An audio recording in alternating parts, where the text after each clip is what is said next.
ফিরে এলাম বিরতির পর। নজর রাখবো এবার অন্যান্য খবরে। গ্রাহক হয়রানির অভিযোগ, আর সেই অভিযোগটা কোথায়? এবার আগরতলা পোস্ট অফিসের বিরুদ্ধে সেই গ্রাহক হয়রানির অভিযোগ উঠেছে। আগরতলার প্রধান ডাকঘরে এবার গ্রাহক হয়রানির অভিযোগ, যেখানে সেই অভিযোগের আঙুল তুলেছেন গ্রাহক, যিনি আঙুল তুলেছেন ডেলিভারি বয়ের দিকে। সেই অভিযোগের আঙুল তুলে দেওয়া হয়েছে। তবে বর্তমানে যে ব্যক্তি, যে গ্রাহক যিনি রয়েছেন, তার বাড়ি যেমনটা জানা যাচ্ছে রামনগর ওয়েস্টার্ন ক্লাব সংলগ্ন এলাকায়। যদিও তিনি পোস্ট অফিসে গিয়েছিলেন ওনার পার্সেল তার হাতে পাওয়ার জন্য, তবে পরবর্তী সময়ে তিনি যা লক্ষ্য করেন যে ফাঁকা বাক্স তিনি লক্ষ্য করেছেন। তবে বিষয় সম্পর্কে তিনি কি বলছেন, কি অভিযোগ তুলছেন, শুনবো। একটা ভ্যান থেকে আমাকে কল আসে যে আপনার একটা পার্সেল আছে। তো আমি পার্সেলটা রিসিভ করতে যাই। তো পার্সেলটা রিসিভ করতে গিয়ে দেখি যে প্রথমে আমাকে বললো যে আপনি সই করেন। তো নর্মাল ভাবে আমি কি করছি, প্রথমে আমি রিসিভ কপিতে সিগনেচার করেছি। সিগনেচার করার পরে যখন আমি পার্সেলটা রিসিভ করতে গেলাম, তো দেখলাম যে এটা ফাটা। তখন আমি ডেলিভারি বয়কে বললাম যে ভাই এটা তো ফাটা আছে। তো বললো না, আমরা তো ফাটা অবস্থায় পেয়েছি, তো তোমাকে ফাটা অবস্থায় আমি কি দিচ্ছি। আমি দাঁড়ান। তখন আমি সঙ্গে সঙ্গে আমি ফটোটা উঠাই। ভ্যানের মধ্যেই তখন আমার পার্সেলটা ছিল। তো ফটোটা যখন ওঠার সঙ্গে আরো পার্সেলও ছিল। তো পার্সেলটা ফটো উঠানোর পরে আমি যখন কোম্পানিতে পাঠালাম, তো কোম্পানি বললো এটা ফাটা কেন, তুমি এটা পোস্ট অফিসে কমপ্লেন করো। তো আমি সঙ্গে সঙ্গে আমি ডেলিভারি বয়কে বললাম যে ভাই এটা তো ফাটা, আমি কি করবো। তুমি আমরা চেক করে দেখো না ভিতরে সব মালপত্র ঠিক আছে কিনা, 4টা পার্সেল আছে দেখো। তো আমি সঙ্গে সঙ্গে পার্সেলটা চেক করলাম যে 4টা পার্সেল আছে। সঙ্গে সঙ্গে আমি যখন কোম্পানিতে ফোনে কথা কইতেছি, তখন তারার একটা ফোন কল আছে। তো ভ্যানের মধ্যে যারা আসতো তারা গাড়িতে গেছে গিয়ে। তো যাওয়ার পরে আমি বাড়িতে পার্সেলটা নিয়ে যাই। নর্মাল ভাবে এরকম ভাবে আমরা সবসময় প্রথমে রিসিভ করি সিগনেচারে, এরপরে আমরা গভর্নমেন্ট হোক বা প্রাইভেট যতগুলো কুরিয়ার সার্ভিস হোক আমরা এটা নিয়ে যাই। কিন্তু ডাউট হওয়ার পরে আমি ফটোটা উঠাইছিলাম। তো বাড়িতে গিয়ে যখন দেখলাম যে 4টা প্যাকেট আছে, একটা প্যাকেট 1 কেজি করে 4 প্যাকেট, এটার মধ্যে আস্তা জিরা আসলো, কিউমিন সিড।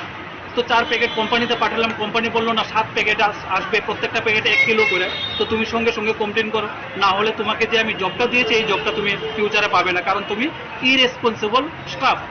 তো সঙ্গে সঙ্গে আমি ভ্যান কারে ফোন করলাম, পোস্ট অফিস যারা আমাকে ফোন করেছিল প্রথমে তাদের ফোন করলাম যে আঙ্কেল আপনারা কোথায় আছেন। তারা বললো আমরা তো ভ্যান নিয়ে চলে গেছি, তুমি হেড অফিসে যাও গিয়ে কমপ্লেন করো। হেড অফিসে আসলাম। তো ডেলিভারি যে ম্যাডাম, ওনার ডেলিভারি সেকশনে গেলাম, ম্যাডাম এরকম ঘটনা জানালাম। তো বললো ঠিক আছে আপনি একটা কাজ করুন, আমাদের যে পোস্ট মাস্টার আছে ওনার সঙ্গে যোগাযোগ করুন। তো পোস্ট মাস্টারের পুরো ঘটনা বললাম। তো পোস্ট মাস্টার বললো দেখো যে ঘটনাটা হয়েছে ফিজিক্যালি আমরা কেউ ছিলাম না, তো ওরা আস্তে আস্তে সময় লাগবে, তুমি একটু ওয়েট করো। তো আমি নিচে আবার গিয়ে ওয়েট করছিলাম। তারপরে ম্যাডাম তারাকে বললাম ম্যাডাম এমনও হতে পারে যে পার্সেল যখন এসেছে এটা ফেটে বিভিন্ন জায়গায় পড়ে যেতে পারে, এরকম হয় অনেক সময়, আপনার একটু স্টোর রুমে একটু চেক করে দেখুন। তো ম্যাডাম আমাকে সাহায্য সহযোগিতা করেছে। স্টোর রুমে গিয়ে দেখিয়েছে যে আমাদের সমস্ত সিসি ক্যামেরা আছে, আমাদের কোনো পার্সেল ফাটা থাকলে বা কোনো রকমের ডাউট থাকলে আমরা অফিস থেকে ডেলিভারি করি না। কিন্তু আজকে যখন আমি এটা দিয়েছিলাম তখন এটার মধ্যে কোনো ডাউটের কিছু ছিল না, পার্সেল সুন্দরই ছিল। কিন্তু এটা কিভাবে ফাটা হলো এটা আমার জানা বিষয় না, আমার আইডিয়া নেই। তারপর আমি সন্ধ্যা পর্যন্ত অপেক্ষা করলাম, 5টা সাড়ে 5টা পর্যন্ত। তখন যেই লোকটা আমাকে ডেলিভারি করেছিল ভ্যান থেকে, আর যার সঙ্গে কথা হয়েছিল, যে নিয়ে বলেছিল যে তুমি চেক করে দেখো এটার মধ্যে মালপত্র সব ঠিক আছে কিনা, উনি তখন কালকে সন্ধ্যার সময় আসেনি। কিন্তু প্রথমজন এসেছে, ওনার বয়স 45 প্লাস হবে, ওই আঙ্কেল বললো আমাকে এসে বলছে যে এরকম তো অনেক ঘটনা হয় আমাদের সঙ্গে, অনেক ডেলিভারি দিতে, তুমি হয়তো বা বাড়িতে গিয়ে 3 প্যাকেট রেখে দিয়েছো এবং তুমি এটা নিয়ে এসে কমপ্লেন করছো, এরকম অনেক ঘটনা হয়। তো উনি গলার সুর অনেক উঁচা সুরে আমাকে ধমকে পেয়ে কথা বলছিল, চোখ রাঙিয়ে রাঙিয়ে। আমি তো বললাম আপনি আমার সঙ্গে এরকম কেন ব্যবহার করছেন, আমি সারাদিন পোস্ট অফিসে সবার সঙ্গে কথা বলছি, সবাই তো আমার লোকে ভালোভাবে কথা বলছে, আপনি এই উত্তেজিতভাবে কেন কথা বলছেন। আমি তো আপনার সঙ্গে কোনো কথাই বলতে চাই না, কারণ আপনার সঙ্গে তো আমার ওই কথাবার্তা কোনো কিছু হয়নি। আপনি গাড়ির প্রথম দিকে বসেছিলেন, কিন্তু পেছনের দিকে যে ছিল, যে ডেলিভারি ওই ছেলেটার সঙ্গে আমার কথা আছে, আপনার সঙ্গে আমার কোনো কথা নেই।